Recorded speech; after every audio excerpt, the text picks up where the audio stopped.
Muy buenos días, compañeros. El presente video retroalimenta la clase de filosofía y va dirigido exclusivamente para los grupos de sexto semestre. Pues bien, bienvenidos grupos de sexto. En el presente parcial estamos revisando el tema de la filosofía moderna. En este video, por consiguiente, voy a hacer una rápida revisión de las corrientes de pensamiento y las distintas escuelas filosóficas de la modernidad. Muy bien. Quiero empezar diciendo, compañeros, que la filosofía moderna queda inaugurada en la figura del filósofo francés René Descartes. Como tal, René Descartes es el primer filósofo de la modernidad.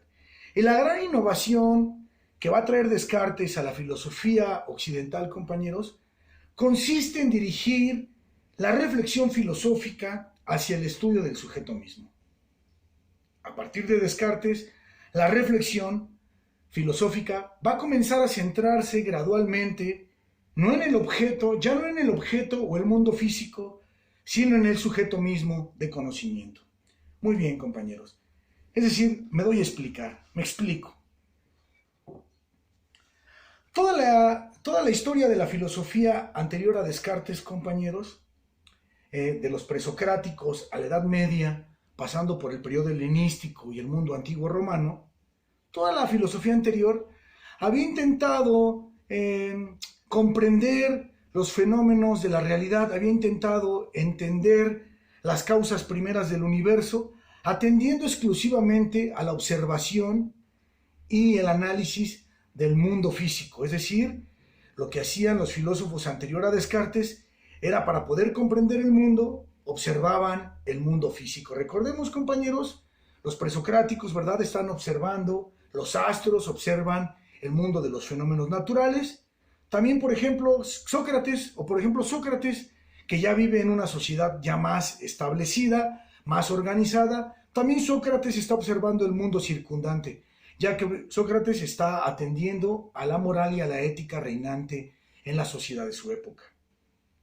Así bien, compañeros, todos los filósofos anteriores a Descartes se encargaban de estudiar primordialmente el mundo físico, el mundo tangible. Para poder entenderlo mejor, compañeros, tengo aquí gráficamente unos dibujos con los cuales voy a darme a entender un poco mejor. Aquí por lo pronto hagan caso al dibujo de arriba, el dibujo de abajo lo voy a ocupar más adelante. Por lo pronto lo que quiero mostrar es, aquí tenemos, compañeros, el paradigma clásico del análisis filosófico. Por un lado tenemos al sujeto. El sujeto del análisis filosófico siempre va a ser el ser humano, puesto que el ser humano es el único ser que puede ejercer mediante la razón la actividad filosófica. Y por el otro lado tenemos al objeto de análisis. El objeto de análisis siempre serán las cosas del mundo, las cosas del universo, es decir, el mundo físico.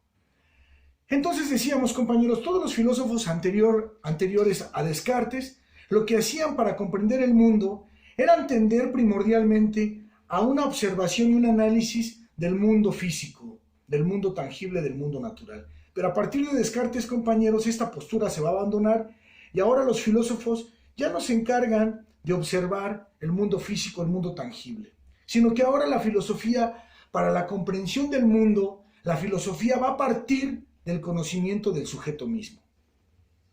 Entonces, la filosofía moderna, compañeros, como tal, ya no está centrada en el objeto, sino en el sujeto del conocimiento mismo. Es decir, el sujeto se ha convertido en objeto de análisis.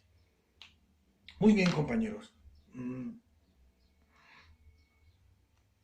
Resumiendo, podemos decir que mientras que la filosofía anterior, para comprender el mundo, atendía sobre todo al mundo físico, la filosofía a partir de Descartes va a partir de la comprensión del sujeto mismo. Y nos podemos dar cuenta, compañeros, que aquí ya se está dando lo que posteriormente Kant va a nombrar como giro copernicano. Es decir, el giro copernicano no implica tanto un cambio radical de pensamiento, sino más bien un cambio de perspectiva. En realidad, lo que nos está mostrando es lo que está sucediendo en la filosofía moderna, un cambio de perspectiva, es decir, se están analizando los mismos problemas, ¿verdad? Las problemáticas son las mismas, pero se están analizando ahora desde una perspectiva distinta. Este es el gran giro, este es el gran cambio que va a traer René Descartes y que va a dejar profundas huellas en el pensamiento moderno. En realidad, En este momento la filosofía moderna, que es incipiente, ¿verdad? Apenas está iniciando con Descartes, se está situando, compañeros, dentro de una discusión que intenta responder a las siguientes preguntas. ¿Cómo conocemos? ¿Es posible conocer correctamente algo? Y la tercera pregunta sería, ¿le es posible al ser humano conocer algo de manera objetiva y correcta? La respuesta a estas interrogantes, la respuesta de Descartes a estas interrogantes sería que sí. En realidad, compañeros, Descartes siempre tenía la postura, pensaba que en realidad el ser humano no puede acceder de manera inmediata a los fenómenos de la realidad. Es decir, Descartes pensaba que el ser humano no puede comprender de manera fehaciente, de manera efectiva, la verdad de las cosas. ¿Por qué? Porque siempre entre el ser humano, es decir, siempre entre el objeto de entendimiento y el ser humano, siempre hay algo intermediando. Por ejemplo, decía Descartes, casi siempre el ser humano tiende al error. La mente humana siempre se está equivocando, siempre comete errores, ¿verdad? Es decir, decía René Descartes que también nos es muy difícil abordar la realidad, conocer la verdad de la realidad, porque siempre que abordamos un objeto, nunca lo abordamos de manera neutral, ¿verdad? O de manera inocente, sino que más bien siempre estamos abordando los objetos con ideas previas, con prejuicios. Para poder evitar todo este tipo de impedimentos que prohíben al hombre encontrar la verdad de las cosas, René Descartes crea el método cartesiano. Y el método cartesiano, compañeros, ya tuvimos oportunidad en el primer parcial de revisar qué es el método cartesiano. Por lo pronto, lo único que voy a hacer es recordarles cuáles son los elementos que le integran o que lo integran. El primer elemento es la duda metódica. El segundo es el análisis. El tercero, la síntesis. Y el cuarto, la prueba rigurosa. En realidad, compañeros, lo que nos está ofreciendo Descartes con el método cartesiano es un criterio de validez para poder saber si el ser humano se está acercando de manera correcta a la verdad. Entonces, desde la perspectiva de Descartes, el ser humano no puede acceder a los fenómenos de la realidad usando solamente los sentidos, pues estos son engañosos. Se necesitan criterios de veracidad, como el método cartesiano, ¿verdad? Son necesarios estos criterios de veracidad porque el ser humano siempre tiende al error y al equívoco. Y es únicamente mediante un análisis riguroso de la razón que se puede acceder a la verdad. Si nos damos cuenta, compañeros, se está configurando la idea de los racionalistas, la idea de que los sentidos son engañosos, la idea de que no se puede acceder al conocimiento de las cosas de manera inmediata. Todo lo contrario va a decir Descartes, que tenemos que acceder al conocimiento de las cosas de manera mediata. Significa, compañeros, de manera mediata significa, es decir, de manera mediada. Es decir, tiene que estar mediando entre mi entendimiento y el objeto que quiero conocer, tiene que estar mediando algo que me permita acceder a la verdad. Y esto que debe de estar mediando no son prejuicios, no son errores, no son equívocos, debe de ser el método cartesiano. Y aquí, compañeros, las ideas de Descartes van a entroncar directamente, van a chocar directamente con otra corriente de pensamiento muy importante para la época, que es el empirismo. Aquí quiero hacer una pequeña nota a pie, recalcar, compañeros, que el racionalismo es de nacionalidad ante todo francesa y que el empirismo tiene una nacionalidad anglosajona, es de origen inglés. Muy bien. Ya ustedes tuvieron oportunidad de hacer varias revisiones sobre las diferencias, sobre las características de cada una, sobre las posturas de cada una de estas escuelas filosóficas. Únicamente voy a mencionar lo más importante. Los empiristas, compañeros, piensan que todo lo que ocasiona el raciocinio humano son los sentidos. A diferencia de los racionalistas, los empiristas, compañeras, creen que el inicio y el fin del pensamiento está en los sentidos.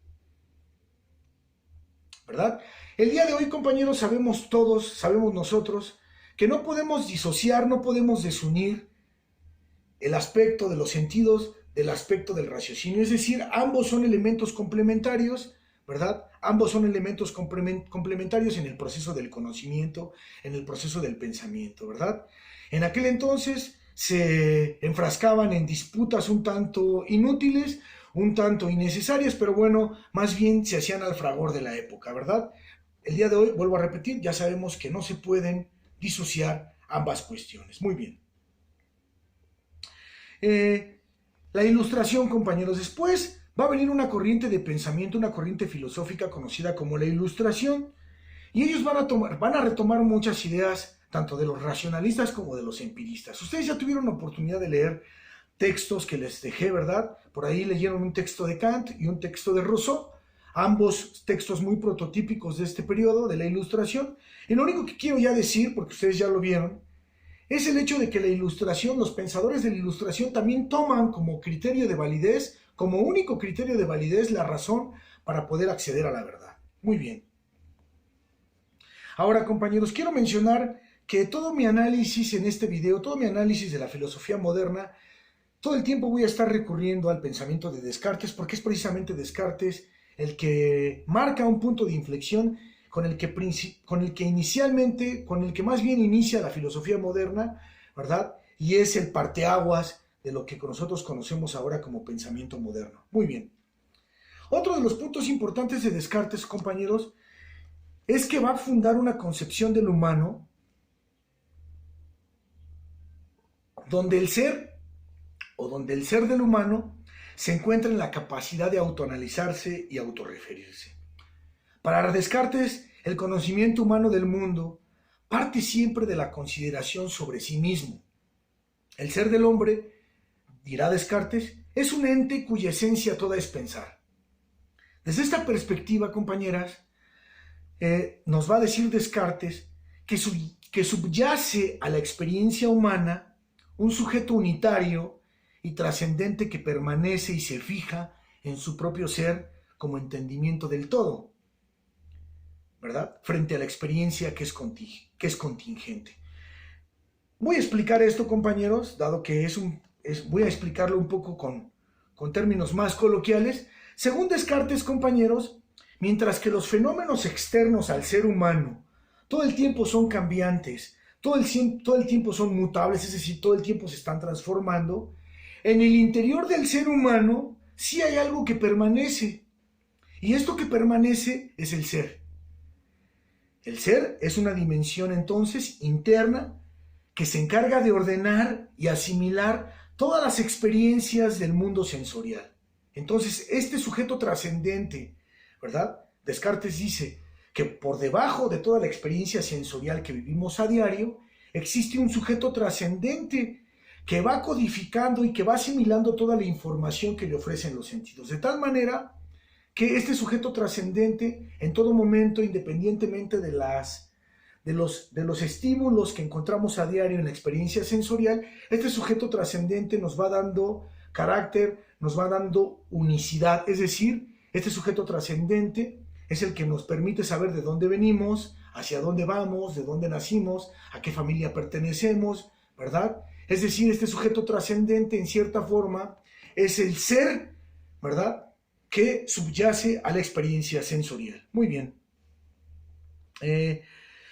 Esto que permanece es el ser, una dimensión interna que se encarga de ordenar y asimilar las experiencias, ya lo dije. Y en esta dimensión profunda y oculta del pensamiento se encuentra el ser. Descartes, compañeros, está pensando el ser en términos de permanencia, en términos de pensamiento y acumulación de saberes. Mientras que para los filósofos anteriores, el espíritu humano era algo indeterminado, algo impreciso que no se sabía dónde estaba a ciencia cierta, démonos cuenta, compañeros, que para Descartes queda claro que el espíritu no es otra cosa más que el pensamiento. Por eso Descartes describe este sujeto trascendente como el ser, es decir, eso que permanece pese a todo lo cambiante y mutante que es la realidad tangible. Muy bien. Después, compañeros, vamos a arribar a Kant. Kant va a llevar más lejos las ideas de Descartes, si bien las va a retomar, las va a llevar más lejos al centrar su análisis no en el sujeto, ya no en el sujeto, sino en el entendimiento del sujeto. Entonces, compañeros, vamos a arribar a una nueva etapa del pensamiento filosófico moderno que conocemos como el pensamiento crítico. Vamos a ver.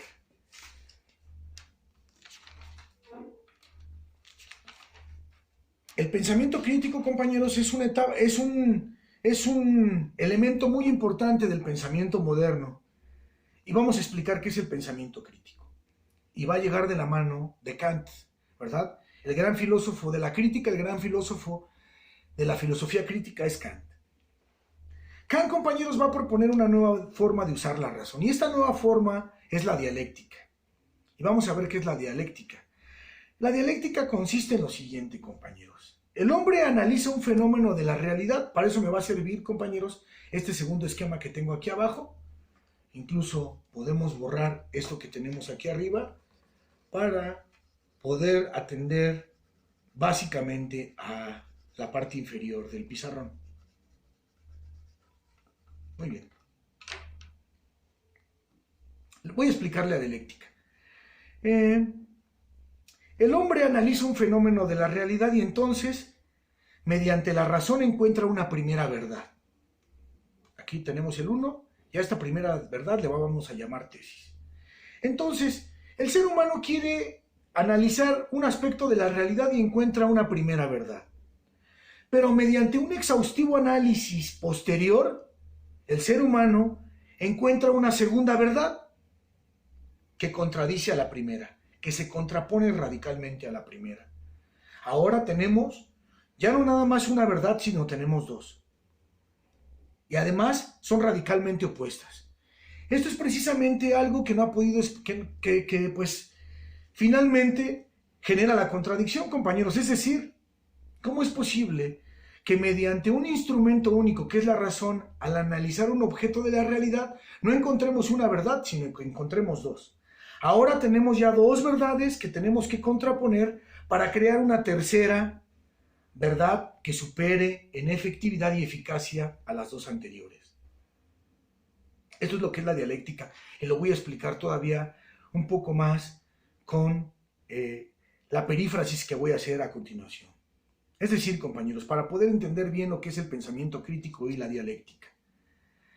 El pensamiento racional, compañeros, observa un problema, pero al mismo tiempo, la razón tiene la capacidad de no solo observar el problema, sino que también tiene la capacidad de observarse a sí misma en el proceso de conocimiento. Es decir, en una suerte de reflejo de espejo, la razón se puede observar a sí misma y entonces encuentra errores y los corrige. Es decir, compañeros, lo que nos está diciendo Kant es que todo el tiempo la razón crítica se está mirando a sí misma. ¿Verdad? Creo que queda bien comprendido, compañeros. Si no ha quedado bien comprendido, les pido por favor que manden sus preguntas al inbox de la página de seguimiento, por favor, o que dejen sus interrogantes en los comentarios de este video. Es decir, la razón crítica, compañeros, lo que nos está diciendo es que finalmente la razón, en tanto que es un instrumento, la razón es un instrumento que nos ayuda a diseccionar la realidad, a poder encontrar la verdad de los fenómenos naturales o de los fenómenos de la naturaleza. Pero la razón, en tanto que es un instrumento de juicio, compañeros, al momento de que está analizando un problema o un fenómeno, no nada más observa el fenómeno, sino que la razón tiene la capacidad de observarse a sí misma en el momento o en el proceso de conocimiento. En el trabajo de conocer, la razón se observa a sí misma y observa que tiene errores, que tiene fallas, y entonces se corrige. Eso es el pensamiento crítico, compañeros. En una especie, ya lo dije, en una especie de reflejo de espejo, la razón se observa a sí misma y encuentra errores y se corrige. Muy bien.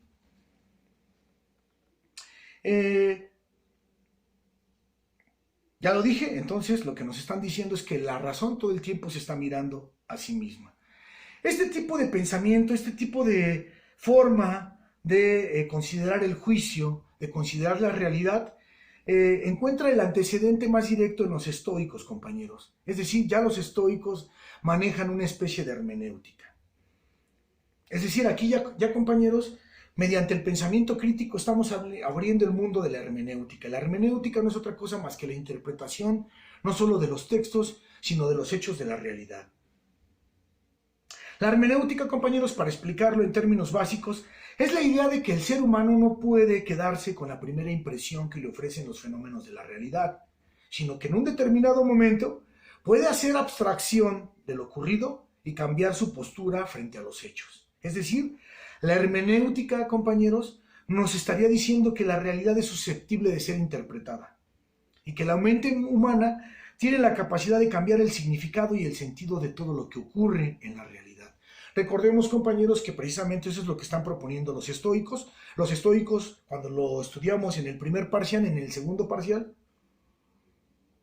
los estoicos lo que nos dicen es que en el mundo natural puede estar sucediéndome algo, puede estarme sucediendo algo en el mundo tangible, en el mundo real, pero mediante la fuerza del espíritu yo puedo hacer que estos hechos que ocurren en la realidad no me afecten, ¿verdad? No me afecten y yo pueda permanecer estable, yo pueda permanecer inmune a todo lo que acontece en la realidad. Esto no es otra cosa más que hermenéutica, compañeros. Es la interpretación de los hechos, es decir, en la realidad sucede algo, pero yo mediante el raciocinio tengo la capacidad de interpretar y cambiar el sentido de estos hechos. Eso es la hermenéutica, compañeros. Y todo esto de la hermenéutica lo menciono porque después el filósofo que va a retomar la hermenéutica va a ser Friedrich Nietzsche. Nietzsche, compañeros, ahora llegamos al pensamiento de Nietzsche. Nietzsche es el filósofo más irreverente, es el filósofo más rebelde de la modernidad. ¿Por qué? Porque él se negó a escribir textos como lo hacían sus contemporáneos. Es decir, Nietzsche se negó a hacer tratados, a hacer grandes libros sobre distintos temas, sino que más bien Nietzsche optó por escribir géneros más apegados a la poesía, es decir, escribió máximas, aforismos, es decir, mediante pequeñas frases expresaba su pensamiento, expresaba el atomismo de su pensamiento. Nietzsche, por eso, es uno de los filósofos más radicales y más raros, pero además más problemáticos, pero además más fascinantes de la modernidad. Nietzsche va a tomar esta idea de la hermenéutica, de la interpretación, y la va a llevar hasta sus últimas consecuencias, compañeros. Va a decir que en realidad, va a decir que no existen realidades, sino que lo que tenemos son interpretaciones sobre esas realidades. Con esta declaración, compañeros, Nietzsche va a dinamitar todo el pensamiento, es decir, va a hacer explotar todo el pensamiento filosófico anterior, porque lo que está diciendo Nietzsche es que la verdad no existe. Incluso Nietzsche va a decir que como tal los entes no existen, ni siquiera el propio hombre, porque cualquier definición sobre algo que se nos ofrezca, cualquier definición sobre algo es temporal e histórica, y por lo tanto pasajera, ¿verdad? Y además susceptible de en algún momento desaparecer. Nietzsche, compañeros, va a echar por debajo todos los supuestos que estructuran el mundo racional. Por ejemplo, va a decir que el sujeto unitario, este sujeto trascendental del que habla Descartes, va a decir que no existe. Y va a decir Nietzsche que no existe, que porque en realidad el ser humano, el ser de lo humano, se va transformando con cada experiencia humana, de tal manera que ese ser que subyace a la experiencia sensorial se va transformando también con cada una de las experiencias que va viviendo. Entonces dice Nietzsche que en realidad el ser humano, el espíritu humano no puede ser un ente, no puede ser una cosa ya hecha de un solo jalón, ya hecha de una pieza, sino que más bien el ser humano, el ser de lo humano, siempre es algo que se está transformando, siempre es un proyecto inacabado, siempre es algo que se está realizando. También va a decir Nietzsche que la verdad no existe. Va a decir que lo que llamamos verdad no es más que una imposición de violencia sobre el medio. Va a decir Nietzsche, compañeros, que cuando alguien descubre algo, en realidad no está descubriendo la verdad. Lo que está intentando hacer es imponer esa verdad que descubrió, no nada más al medio físico, sino también a la sociedad de su tiempo. Y va a llevar todavía más allá la crítica de los supuestos del raciocinio, Nietzsche, y va a decir que en realidad el hombre no puede razonar sino mediante sintagmas lingüísticos. Lo que está diciendo aquí Nietzsche es que en realidad el ser humano, absurdamente, cree poder comprender todas las cosas del universo mediante un instrumento muy precario, que es el lenguaje. Va a decir Nietzsche que en realidad el ser humano está encerrado en el mundo del lenguaje, un mundo que él mismo creó. Ustedes recordarán, compañeros, el lenguaje no fue creado, no nos fue otorgado por los dioses, no fue una creación divina, el lenguaje es una creación humana. Y como tal nos está diciendo Nietzsche, es absurdo que el ser humano piense que puede comprender todas las cosas del universo basándose en un código lingüístico que él mismo creó, ¿verdad? Es decir, el código del lenguaje es precario, además corresponde a un mismo artefacto que el ser humano creó, ¿verdad? Por lo tanto, pues es falible y es susceptible de equivocaciones y de errores. Por eso, compañeros, Nietzsche va a llevar más lejos todavía su crítica de la modernidad y va a decir que el hombre moderno es un nihilista y un decadente. Y va a decir que es un nihilista porque ya no tiene valores supremos, ya no vive los valores supremos de la antigüedad, el valor de la valentía, el valor de la fuerza de voluntad. Va a decir Nietzsche que el ser humano moderno es un decadente, porque la sociedad moderna y su moral lo han convertido en un ser temeroso y cobarde. Por eso va a hablar Nietzsche de un superhombre, de un nuevo tipo de hombre que está llamado a destruir todos los valores anteriores y a crear otros nuevos.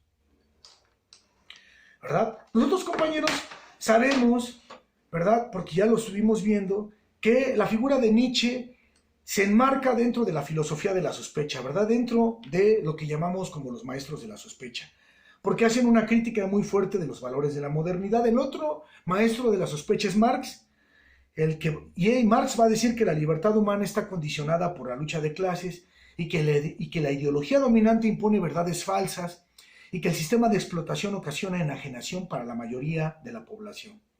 Freud, por su parte, también haciendo fuertes críticas al mundo moderno, va a decir que el hombre responde a deseos ocultos, a instintos reprimidos, y que la sociedad y la moral modernas han hecho al hombre un ser insatisfecho y reprimido también.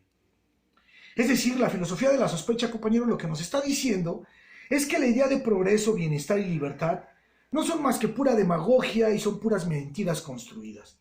El proyecto de la modernidad como tal, compañeros, queda inconcluso y pierde credibilidad. Entonces el pensamiento moderno entra en una crisis, entra en un callejón sin salida. Entonces, compañeros, en la modernidad asistimos al propio desprecio de la modernidad. Asistimos a una aversión por el proyecto del raciocinio. Ante la imposibilidad de continuar con este proyecto que ha sido desmentido y criticado tantas veces por los filósofos de la sospecha, todos los supuestos y todos los aspectos importantes de la modernidad van a caer en el descrédito, ¿verdad? Es decir, los filósofos de la sospecha lo que hicieron fue desenmascarar, ¿verdad?, los ideales, los supuestos de la modernidad, y van a desenmascararlos para decir que son pura mentira y que son puras ficciones. Incluso, compañeros, va a haber ciertos historiadores, ciertos pensadores y filósofos que van a hablar hacia la década de los 70s, 80s del siglo pasado, van a hablar de que hemos llegado al fin de la historia, hemos llegado al fin de los grandes relatos. Incluso, compañeros, recordemos que en la década de los 80 se da la caída del muro de Berlín. A partir de la caída del muro de Berlín, el mundo se convierte de una sola cara. Es decir, el mundo ya nada más es capitalista, ya no hay ninguna esperanza de cambio. La caída del muro de Berlín, compañeros, implica la caída del mundo comunista. Es decir, el mundo comunista, ¿verdad?, ya es inviable, ya no existe, prácticamente ya no tenemos otra opción más que ser capitalistas. Es decir, la esperanza de un cambio, la esperanza de una libertad posterior queda totalmente clausurada. Es por eso que muchos escritores, pensadores y filósofos hablaron mucho del fin de la historia y del fin de los grandes relatos, ¿verdad?, a partir de la década de los 80s, 90s. Y entonces, compañeros, ante el descrédito de la modernidad, es inviable ya abanderar los ideales de la modernidad. El proyecto de la modernidad es una mentira, ha quedado desmentido. Y entonces va a surgir el intento de rescatar la parte positiva del pensamiento moderno. Y se va a decir que el pensamiento moderno todavía se puede rescatar, puede ser algo que es cambiable, es algo que puede rehacerse y que puede reconfigurarse. Y entonces va a surgir la corriente filosófica de la posmodernidad, es decir, va a surgir el pensamiento posmoderno. Pero esto, compañeros, ya es tema de otro video. Por lo pronto les agradezco su atención a este video. Si tienen algunas dudas, por favor, con toda confianza en el inbox de la página. Falta muy poco para que termine el semestre, compañeros, escasas 2 semanas. Les mando un saludo enorme. Por favor, trabajen en sus actividades. Próximamente estaré subiendo también la guía del examen. Y desde acá les mando un saludo, compañeros. Espero que estén bien. Muchas gracias.